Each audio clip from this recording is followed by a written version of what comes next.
ways of doing it was to kidnap the dictator. And Maduro made it easy, because when it got to him, you have this wonderful video saying, "Come and get me, big boy." You don't say that to Trump. You don't. And one of the reasons what I began to like Trump was I realized that he was using a bizarre sense of humor and the ridiculous in order to wrongfoot his opponents. Now, I mean, so for example, recently he said, "I'm going to buy Greenland," or "I'm going to invade Greenland." Jeb Bush's famous line is, "You can't insult your way to the presidency." Well, he was wrong. Yes, absolutely. Yes. Maduro was in court here, and there was 2 protests in front of the court. One of them were Venezuelans, thousands of them, celebrating the fact that Maduro was being arraigned. Yeah. And the other group were non-Spanish, mostly older white people saying "Free Maduro." And probably ladies with purple haircuts and no rings to their noses. Yeah, there's a joke going around that Nicolas Maduro is the only illegal alien the leftists don't want in the United States. So this is what's going around New York City at the moment. And Mondami has to endure this humiliation, because here's the world's most famous socialist in jail in his city 4 days or 5 days after he's elected, and there's nothing he can do about it. Hello, everyone. This is Justin from Reclaiming Christendom, and I'm here with my friend and colleague.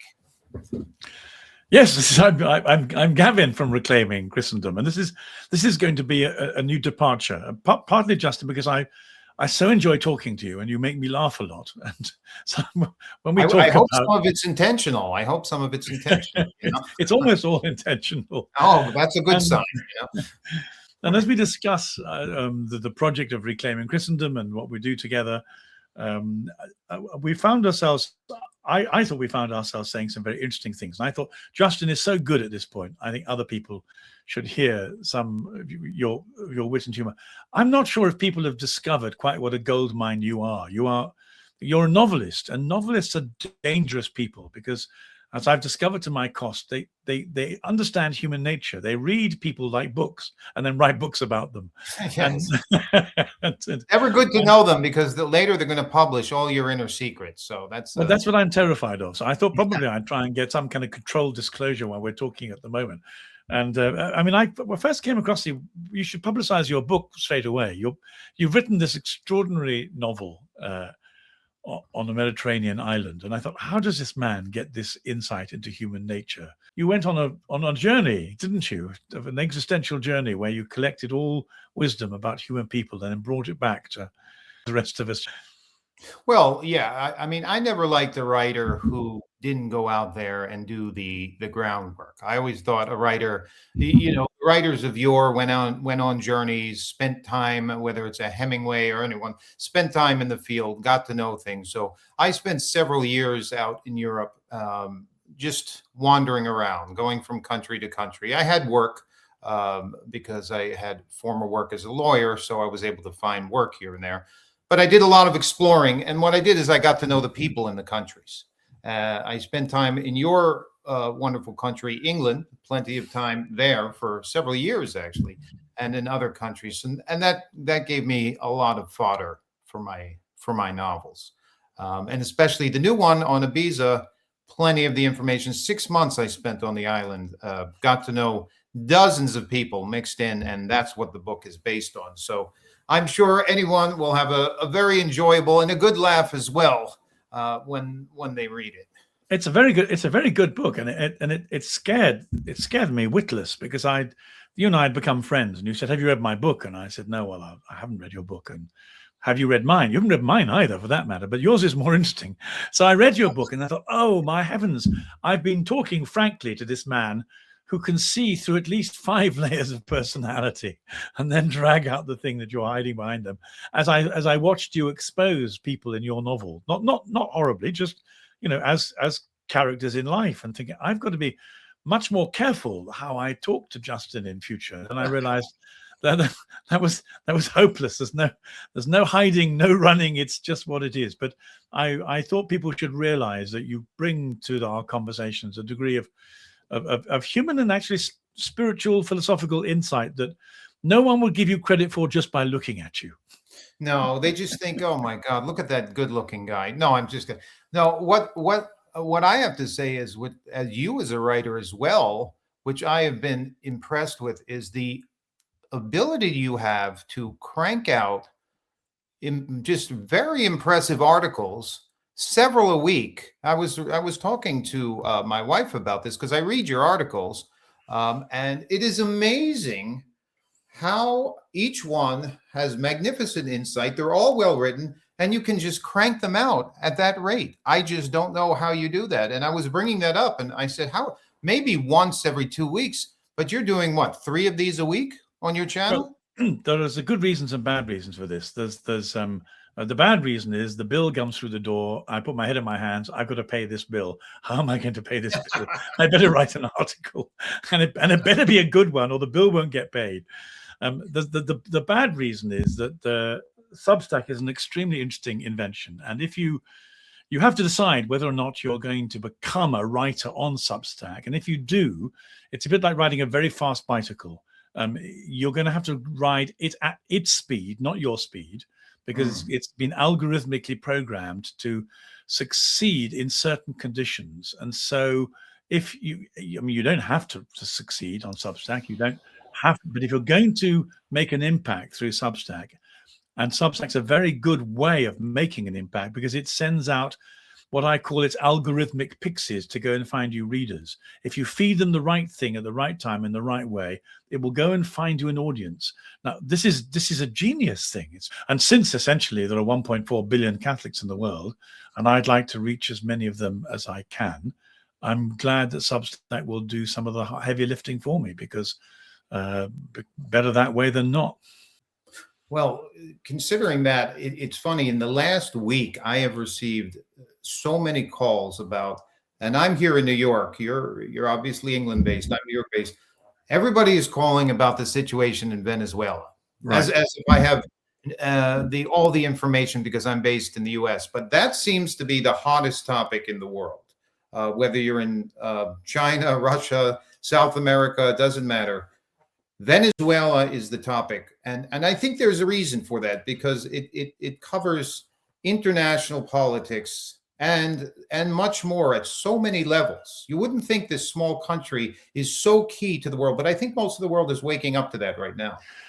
I think it's the present symptom of something much bigger than that, which I'd quite like to talk about. And since you make me laugh when we talk, it's a pleasure to talk to you about, because you too have a sense of the bizarre, and we're dealing, I think, exactly with the bizarre. And it's people will know that we need to approach this with trepidation, because I want to talk about Donald Trump. And the thing about talking about Donald Trump is there really is something called Trump derangement syndrome.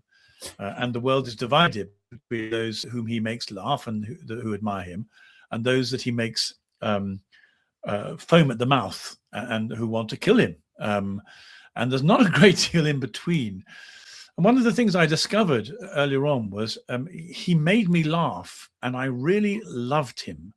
And people mistook that for political partisanship. And I wanted to talk partly in relation to Venezuela, to a really serious point, because I think it's about reclaiming Christendom, and it could be easily be mistaken for political partisanship. Now, there's nothing wrong with political partisanship. We're all allowed to have our political worldviews and to vote for and choose who we want.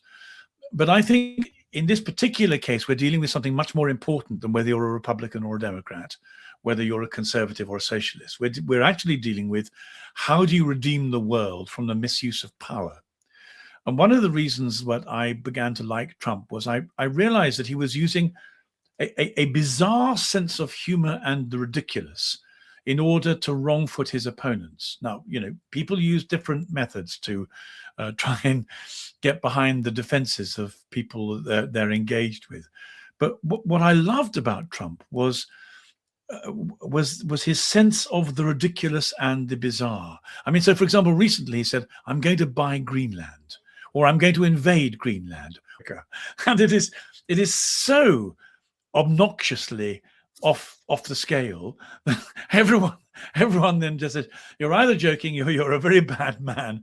But meanwhile, I've realized that part of his technique, and I guess it's conscious because there's always some variation, is to say something so outrageous that he discombobulates his opponents so they can't think straight.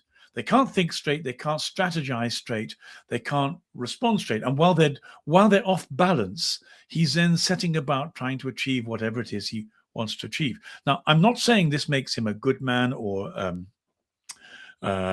even right all the time. But if the situation you're in is either, I mean, the two biblical examples, I think, are Cyrus the Persian and Samson. If you're in a situation where there's some very bad stuff going down, and what you need is an antidote to the bad stuff, you need something to beat the bad stuff at the time, then what matters is that it works. So, Samson, for example, he's not presented. He's a kind of Trump-like figure in many ways. He's not presented as a moral man. He's not presented as a wise man or a good man, but he's a very effective man. And he's a man actually who, at critical moments in the story, sees what needs to be done. And ultimately, what he's going to do is he's going to destroy the idolatry of the Philistines. He's going to kill himself while he's doing it.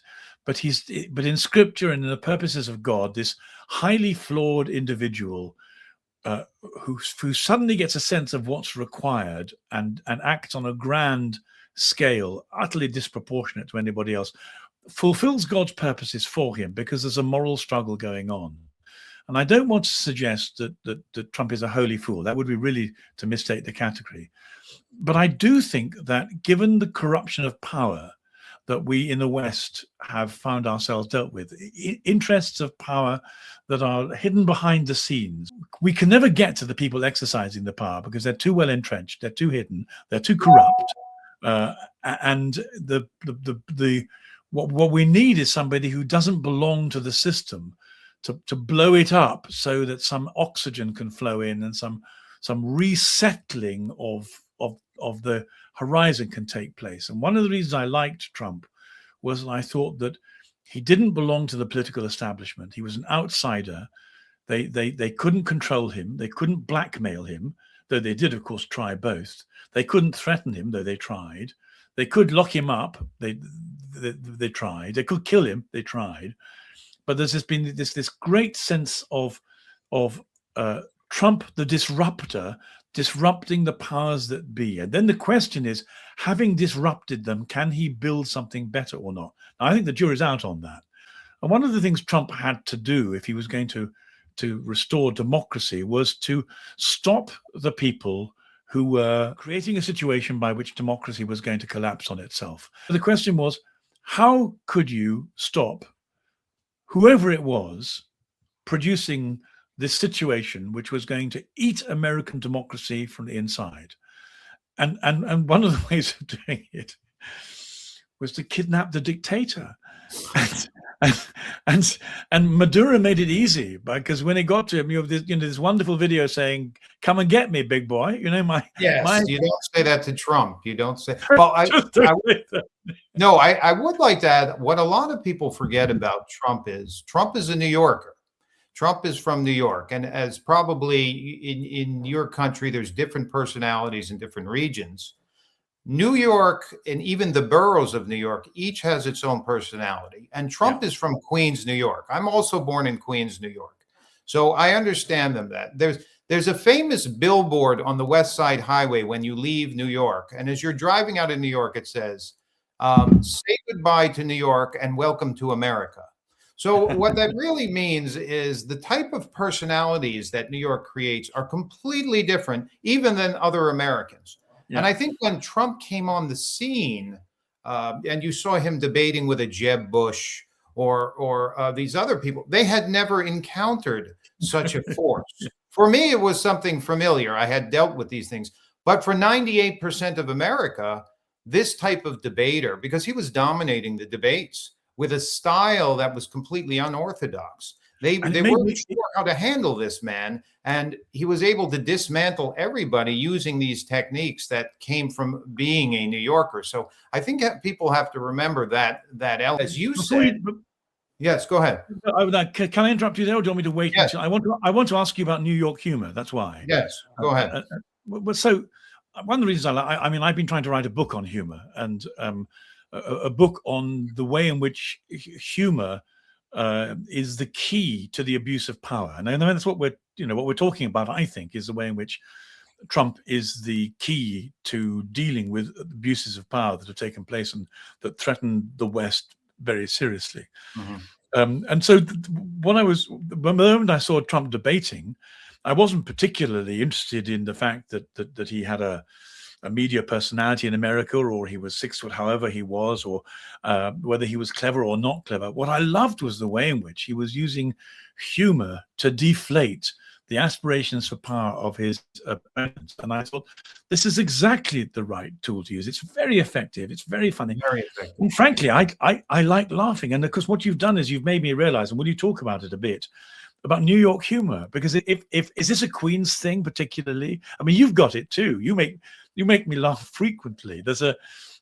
is it just so happen that his personality and the Queens culture, the culture of Queens, comes together in this way? It's wonderfully effective, and I think it's at the heart of destabilizing evil. And evil always takes itself too seriously, because the theological root of evil is pride. And so one of the ways you best deal with pride is either humility, or if you haven't got that, and I don't have it, then laugh instead. I mean, ideally laugh at yourself a bit.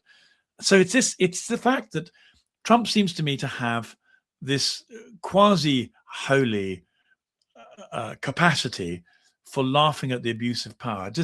Tell me how much of a New York thing this is as a stranger. I would say it's a huge thing. I would say it's a huge thing, especially in, as you talked about, or as we're mentioning in Queens culture, as you say, but as New York as a whole. I mean, one thing you'll find in New York is people will say things that other people just hide away.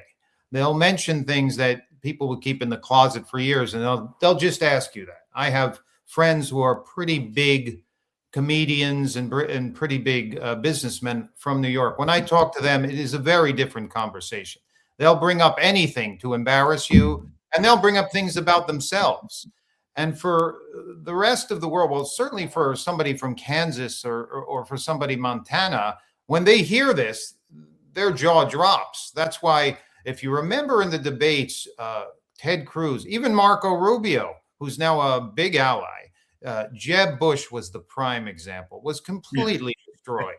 I mean, he said Jeb Bush's famous line is, "You can't insult your way to the presidency." Well, he was wrong.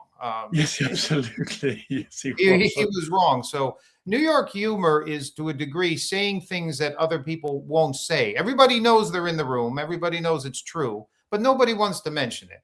Trump will bring things up, and he'll go right for it, you know. So you'll see that. And even Venezuela, Trump, to make somewhat of a power, Trump was bringing up Venezuela a lot for a long time. And usually with Trump, that's a sign that he's priming the public with both hyperbole and with other things. He's priming them that something will be happening. He often prepares you for the far worst part. So when it does happen, it's a bit less. I mean, it's so important, because again, I want to praise Trump the disruptor. I don't know if I can praise Trump the real estate manager. I don't know enough about him. I don't want to praise Trump the moral man. I expect his life is as much of a mess as most people's. I've no interest in doing that. I don't want to praise Trump the politician, because politics is a very dirty business in which people don't tell the truth. I want to praise Trump the kind of the disruptor of evil, because I think that's what he's managed to achieve. And you're quite right. What he does is hyperbole is one of his major tools. He so exaggerates the situation that he drives people to a point of enraged fury and madness. They say, you know, a bit like John McEnroe playing tennis, you can't be serious. It's just. He's also from Queens, by the way. So he is. Look at that. The unconscious is fully at work. So there we go. And then I just love, I sometimes sit and hug myself with delight when I hear Trump say, "I'm going to buy Greenland." Everybody just gets so cross. This is interesting. So something's going to happen to Greenland. It's that there are some really big things at stake here. They may have to do with mineral rights. They may have to do with keeping the Russians at bay. But clearly, Trump has discovered there's a problem he wants to solve, and he's going to begin the solution by creating a climate where he can start some serious negotiation behind the scenes, having driven people mad with fury.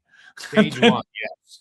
I just love it. I think it's so but because there's a very real chance that he may be able to find a solution that diminishes the evil and the abuses of power that are involved, which I think he's particularly good at.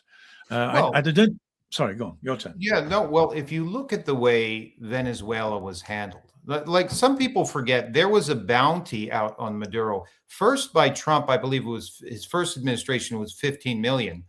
The Democrats and Biden raised the bounty to 25 million. Yeah. So the Democrats not only kept the bounty, they said, we want this guy so badly, added up 10 million onto it. Then Trump raised it to 50 million. So the Democrats and the Republicans were united on this issue until Trump. But okay, I don't want to take you into conspiracy theory, but surely the Democrats weren't united in the sense they weren't serious. I mean, they were never going to do anything about Maduro because he was the agent of what is quite clearly been a Democrat strategy, which is to produce a level of unregistered illegal immigration that was going to produce a permanent Democrat majority in the United States and keep them in power. So they didn't want the bounty collected. They wanted him to be left alone in order to let this process continue unmonitored. Well, I think right? I think that's more complicated than that. I think there's a lot of interest. There's a lot of interest in oil that both the Democrats and the Republicans have down there. I mean, as you know, Venezuela is the number one producer by far of crude oil. And when you're the number one producer of crude oil, everybody's going to be interested in you. I mean, I found it just amazingly telling that 2 hours before the U.S. went in with their troops, an envoy or several hours, 2 hours, an envoy from China just left their meeting with Maduro. And a lot of the anti-aircraft guns, all the weapons in Venezuela are Russian. So China and Russia have a huge interest in Venezuela. So I think in that sense, there was interest in both parties to get some foothold in Venezuela. I don't think that counters what you're saying about immigration. There's enough immigrants from other countries that you don't have to worry about the Venezuelan ones to produce it. New York is a huge hub of that. Ironically, the other day there was a protest. Maduro was in court here, and there was 2 protests in front of the court. One of them were Venezuelans, thousands of them, celebrating the fact that Maduro was being arraigned. Yeah. And the other group were non-Spanish, mostly older white people saying "Free Maduro," and probably ladies with purple haircuts and no rings to their noses. Yes, there were rings, and they mostly were paid for protesters. And some of the Venezuelans got upset at them. They said, "Look, you don't even speak Spanish. You don't know what we've been through, and here we are right next to you." The ones for and celebrating were all Venezuelans, which I think is quite telling when you see how out of touch some of these protesters are for that. And I would like to also add that another big situation that came from this is the humiliation of our new mayor, Zorhan Mamdani. I mean, Mamdani always posed himself as some sort of international federal figure. And he would talk about arresting Netanyahu if he comes. He's always talking about international politics. And a lot of New Yorkers would say to him, "You're the mayor. You know you're what's called a state employee. Why are you talking about these things?" And the ultimate humiliation for him was he just was elected. He was on the front page of all the papers. He took the subway to work the first day, and 72 hours later, the largest, the most famous socialist, communist, is flown into the 30th Street heliport in Manhattan, sent to the booked at the DA office, and is sent to Brooklyn, to jail, where he's sitting right now in Brooklyn. And Mondami has to endure this humiliation because here's the world's most famous socialist in jail in his city 4 days or 5 days after he's elected, and there's nothing he can do about it. Nothing he can do about it. I remember you pointed this out to me, and it made me laugh so much. I do hope that this was either Trump or someone close to Trump who said, actually, we could score several targets with just one blow, and we could not only get rid of this terrible dictator who is responsible for some of the most iniquitous human rights and the bringing his people to near starvation, amongst other things, but actually we could make a fool of the new Muslim communist mayor of New York at the same time. Would that not be worthwhile thing to achieve? A double whammy. And I think it's a very worthwhile thing to achieve. When you described it in the way you've done, I just thought, I like this. This is delicious. This is really, this again, it's the triumph of the bizarre over the corruption of power. And I think that's one of the reasons why I've really come to love Trump, because he's an agent of the triumph of the bizarre, in order that the choices of evil that people made should be reduced to a minimum. I'm not suggesting for a moment that America has clean hands when it comes to oil or to foreign policy. This is not me saying America gets a free pass because it's America. But every so often the moral issues arise where some of the choices are very, very much worse than the others. And I like the fact that one of the things I think I've seen Trump do is to reduce the scope of some of the really bad choices to allow less bad choices to be made. And Venezuela is one of them. I think the Ukraine situation is very complex, and I'm not sure I've got a handle on it. I thought I had for a while, but now I'm it's become more complicated. But nonetheless, I'm still just enjoying the fact that interesting things are going to happen in Greenland, and I'm enjoying watching people froth at the mouth as Trump begins his softening up technique. Well, the Venezuela situation will be going on for a while, because Maduro's next appearance in court in Manhattan is not until March 17th, I believe. So this is going to be, there's a joke going around that Nicolas Maduro is the only illegal alien the leftists don't want in the United States. So this is what's going around New York City at the moment as we speak. But I will say, even from a reclaiming Christendom point of view, during Chavez's time and Maduro's time, the Catholic Church suffered greatly in Venezuela. I had heard from a Venezuelan friend of mine that during the protests they would have against the government, a lot of the people out there protesting were nuns and priests. And although it was outright closing of the church, it was not that far from that. It was a gray area. A lot of people don't know, but Maduro was a bit of a Hindu. He followed a guru, which I found fascinating. He actually traveled to India to meet the guru, and the guru came to Venezuela, which I found interesting. And Chavez before him, this is what I heard, had his own rosary made, a red rosary with Chavez's face in it. So a lot of Catholics in Venezuela, and especially the clergy, are really, heaving a sigh of relief, hoping this opens the opportunity to be able to practice the faith freely without this constant fear of repression or disappearing. Because people don't mention that, but a lot of people disappeared during this regime, and people don't, and that includes priests and nuns who are outspoken. So I think for Christianity, for reclaiming Christendom, this is also a big victory, I would say. Well, and there are other conversations perhaps we can have together.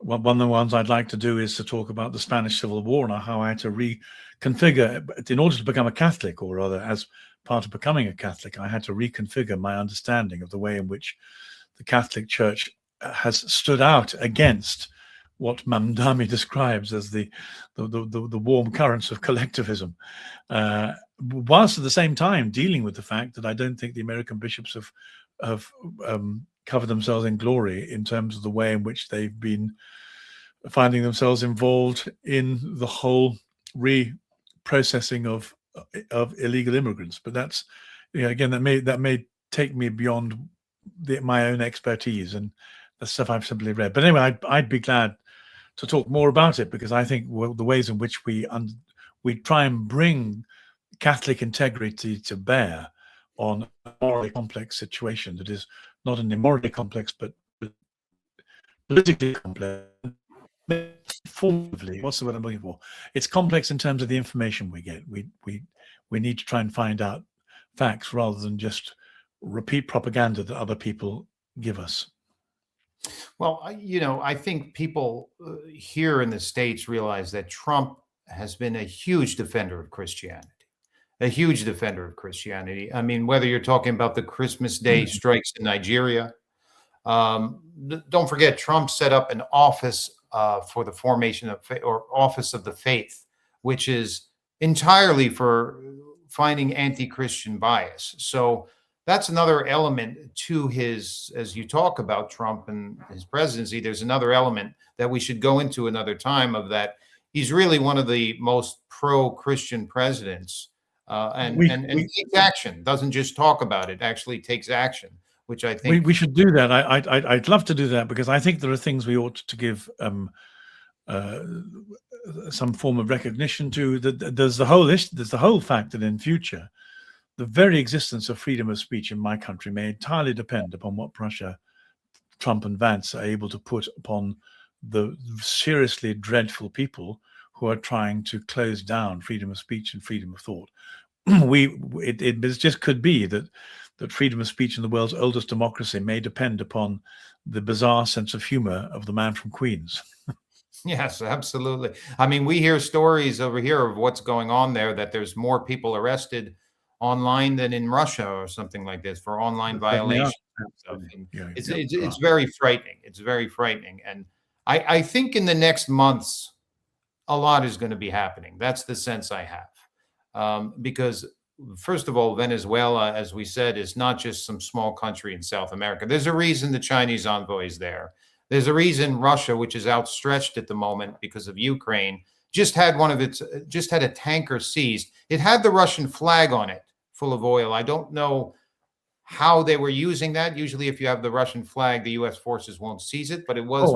As one ex-lawyer to another. Are you an ex-lawyer? I think you're a current lawyer, but I mean, well, more of an ex-one at this point. Yes. My father was in charge of maritime law for a large oil company, and was also an officer in the Second World War. But I remember I discussed maritime law a lot with them. One of the norms that the Russians changed are that a ship at sea is a floating piece of nationalistic real estate. So it bears the legal status of whatever country it's registered at. It comes under. The problem with this fleet of 16 ships or tankers or so that were defying American sanctions in Venezuela was that they had a very simple technique for evading any capture, and that was they changed not only their name but also their flag of residence at sea. So this particular one that's just being captured used to be registered in Panama with one particular name. It turned off its transponders. They painted a new name on it, and at the same time, somebody in Moscow then registered it as if it would belonged to the Russian fleet, which it only did. They pulled a particular administrative trick, but there was a period of time, in other words, when it was a stateless ship.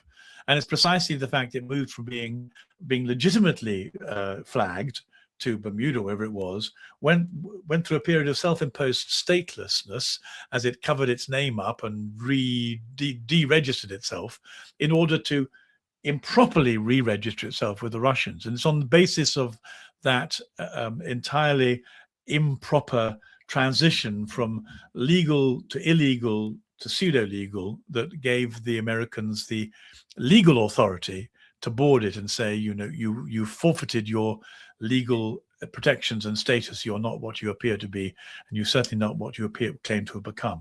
And on that basis, we're not breaking international law, we're enforcing international law. Yeah, and I think the key right now in Venezuela is that embargo. A lot of people, rightfully so, are asking who's going to be the leader of Venezuela, because the person in charge now, Delcy Rodriguez, there's good questions. She was his number two. Yeah. So and I understand people right now saying, so what's going on there? You took him away, and his number two is in place. And are you going to feed us? Because we're still very hungry and there's no food in the country. We're very hungry. Some of them would like to go back to their families. So, and a lot of people said that Maria Machado, why aren't you putting her in charge? She seemed to be somebody the people like. Are you going to make a transition there? I think without as long as the United States has that embargo, there's nothing to worry about. Venezuela's everything, 98% of Venezuela's economy comes from that oil. But I do believe that, I don't know what the exact plan is, but I do believe they're going to obviously need some sort of strategy. What I've heard is they thought it would be too radical to pull out Delcy at this point. It would be too big a change, and everything would go into chaos. And they didn't want another situation where a country just falls into chaos. So this seemed to be a transition moment where you keep in the number two, and you see what's happening. But that's a very good question at the moment: is who's going to be governing Venezuela? Good. Well, and indeed, it's true to say that America has left one or two countries it's interfered with in a state that was worse than it found them in, or at least as bad. So we'll have to see that. We'll have to watch that space. But meanwhile, I'm glad we've had a conversation to essentially try and find some kind of theological, some Catholic theological interpretative mechanism for celebrating what Donald Trump has done in terms of undermining the raw abuse of power by the means of what I think has become a very attractive implementation of the bizarre, which I've found it's nice to be able to laugh and also to say three cheers for the defeat of evil. Well, I think next week we should definitely bring up Greenland, because I think there's going to be, within the next week, a lot to talk about. So I can't wait. Justin, thank you. Good. Great seeing you, and we'll talk soon. Okay. God bless. God bless. Take care.